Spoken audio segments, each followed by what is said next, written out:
Okay. So, before I start my story today, oh, and my name is Jordan. I'm with the UNCW Storytellers, of course, just like the rest of my friends. Not Michael Jordan. Everyone says that. I'm not Michael Jordan. But before I start my story, I have a couple of questions. Who here really likes princesses? Cool, cool. Who here really likes princes? Cool. And who here with both hands really loves dragons? Anybody love dragons? Okay, awesome. Well, good news for you. My story today is about a princess, a prince, and a dragon. It's called The Paper Bag Princess by Robert Munsch. So y'all ready? Awesome. So let's go. So, Princess Elizabeth, she lived in a beautiful castle, and she had expensive princess clothes. And one day she was set to marry a prince named Ronald. But one day a dragon came to her kingdom, and the dragon smashed everything down, and he breathed down fire on all of her stuff. So we're gonna breathe fire just like a dragon 3 times on the count of three. One, two, three. Ah, ah, ah. And after that, the dragon picked up Prince Ronald and snatched him away and flew away, never to be seen again. But Princess Elizabeth, she decided to chase after the dragon, but there was only one problem. She didn't have any clothes, you guys. The dragon burnt all of her clothes. So she searched and searched and searched for anything that she could wear to chase after the dragon, but the only thing that she could find was a paper bag. Okay, so she put on the paper bag, kind of like a dress, and she slid her arms through it, and she decided to chase after the dragon. And the dragon actually wasn't that hard to find because he left behind him a trail of horse bones and burnt forest. That's creepy, right?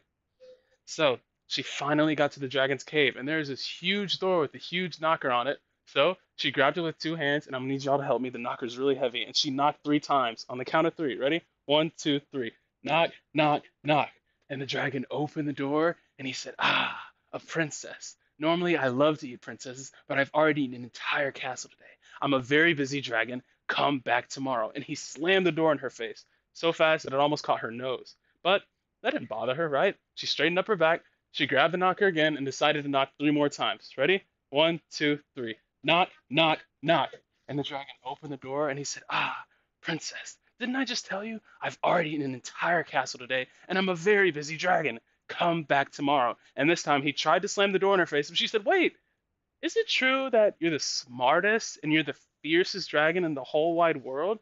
And he said, "Yes," as he slowly opened up the door. And she said, "Is it also true that you can burn down up to 10 forests with your fiery breath?" He said, "Ah, of course, that's easy." So he took a huge deep breath and he breathed out enough fire to burn down 50 forests. So we're going to breathe fire just like a dragon. Ready? One, two, three.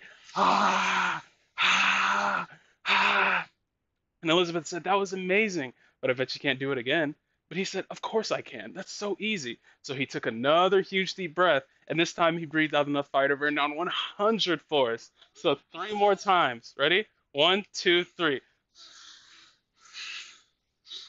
And then Elizabeth said, "That was spectacular, but I bet you don't have another one." And the dragon said, "Why, of course." But this time, when he took a huge deep breath, he didn't have any fire left in him. He used up all of his fire. He didn't even have enough fire left to cook a meatball, you guys. So Elizabeth kept going. She said, "Is it also true that you can fly around the whole wide world in just 10 seconds?"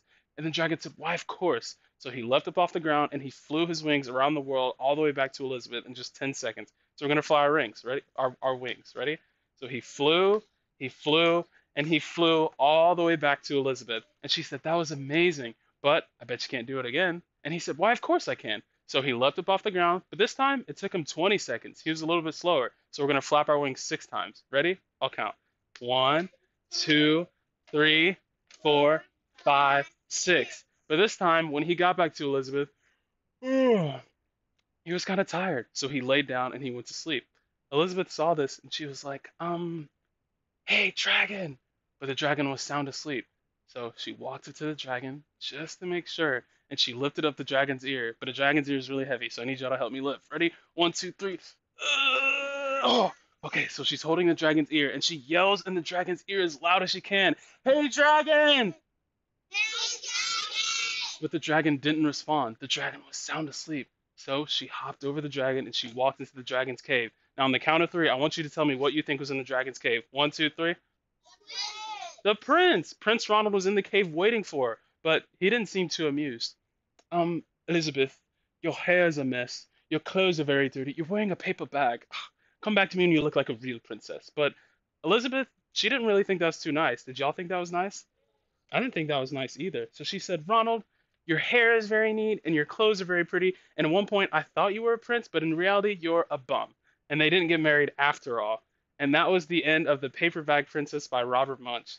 So what did we learn from this story? Yeah,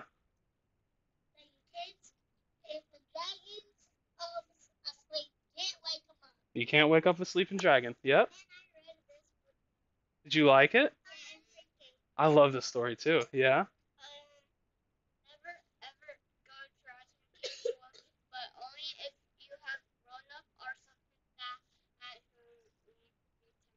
That's right.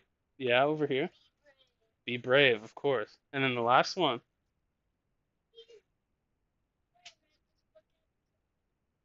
Did you like it?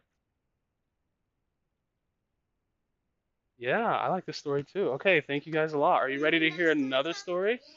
Okay, I'm gonna send in another.